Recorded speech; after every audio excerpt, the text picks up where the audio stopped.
Whoever governs Singapore must have that iron in him, or give it up.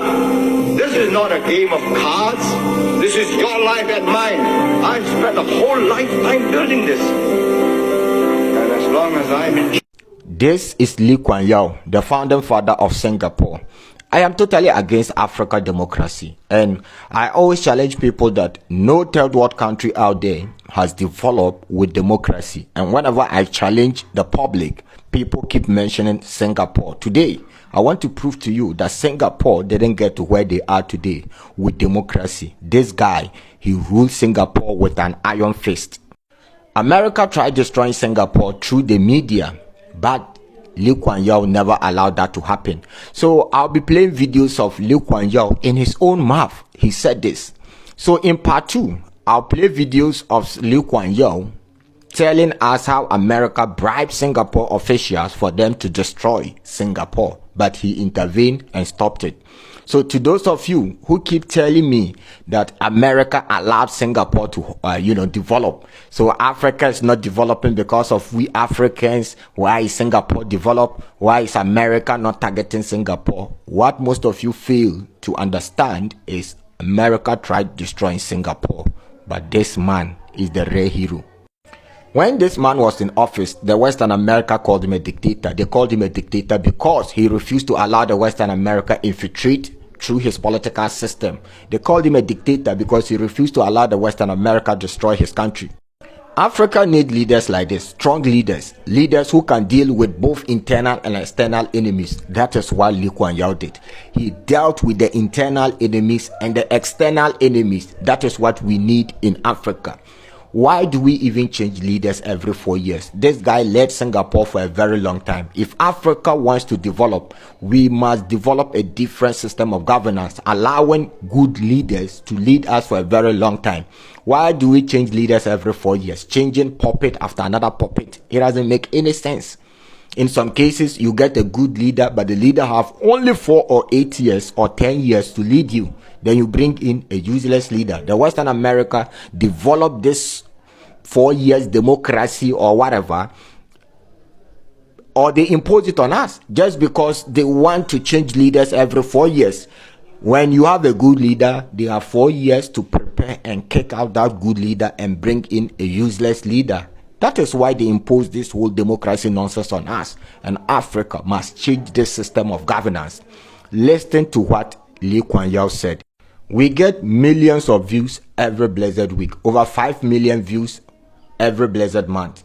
Yet, few people are following us. About 70 to 80% of those who watch my videos are not following the platform. What are you waiting for? Follow the platform. Don't forget to also like the video and share it to family and friends. Listen to what he said about America and his own people and his mentality. How Singapore got to where they are today. Listen, I'll come back. Lock up people without trial, whether they are communists, whether they are language chauvinists or religious extremists. If you don't do that, the country would be in ruins today. Exactly. Whoever governs Singapore must have that iron in him, or give it up. This is not a game of cards. This is your life and mine. I spent a whole lifetime building this. And as long as I'm in charge, nobody's going to knock it down. So people always said that you are using the libel laws to threaten your political rivals. The same laws apply to me. Nobody has ever sued me for libel because I do not defame my enemies. I say without the slightest remorse that we wouldn't be here, we would not have made the economic progress if we had not intervened on very personal matters. Who your neighbor is, how you live, the noise you make, how you spit or where you spit, or what language you use.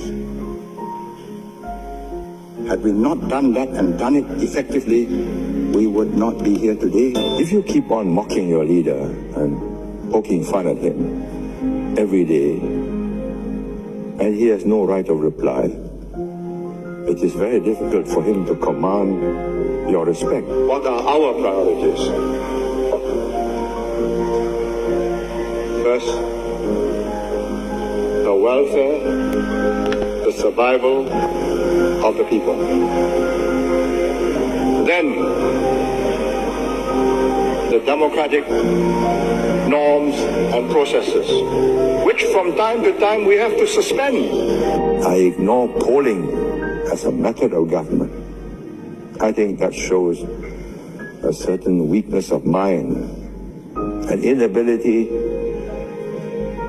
to chart a course. Whichever way the wind blows, whichever way the media encourages the people to go, you follow.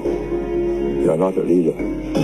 We allow American journalists in Singapore in order to report Singapore to their fellow countrymen. We allow their newspapers to sell in Singapore so that we can know what foreigners are reading about us. But we cannot allow them to assume a role in Singapore that the American media plays in America. That of invigilator, adversary, and inquisitor of the administration. Why do you have so little faith in the ability of your people, so well educated, to make intelligent judgments on diversity of ideas, on competing views? I have been in office for now 29 years. I have won 7 general elections since my first in 1959. I think that qualifies me at least to be able to say I do know Singapore better than the questioner. And even from my sick bed, even if you are going to lower me into the grave and I feel that something is going wrong, I'll get up. Do you know Kuan Yew even accused America of bribing Singapore officials for them to betray Singapore? If you want to see part 2 of this video, let me know it down in the comment section. You see, I played this audio or video for you guys to see what America did to Singapore. Because whenever I talk about this whole Western system of democracy, people keep challenging me. Oh, Africa is not developing. It's not because of America and the West. It's Africa. The West and America allow Singapore to develop. Why can't Africa equally develop? But most of you don't know what Western America did to Singapore. You have no idea what they did to them. You have no idea. You have no idea. If you want to see part 2 of this video, let me know it down in the comment section. My aim or my mission on TikTok here is to expose the Western America. They cover their face with this whole democracy nonsense, but they are the #1 problem of this world. Without the Western America, this world will be a peaceful place. The Western America hate to see other people rise. They always want to put everybody beneath them. Then they will be stepping on the rest of the world. That is how they behave. Let me know if you want part 2 of this video. Don't forget to like the video and also share it to family and friends. Thank you. See you in the next episode.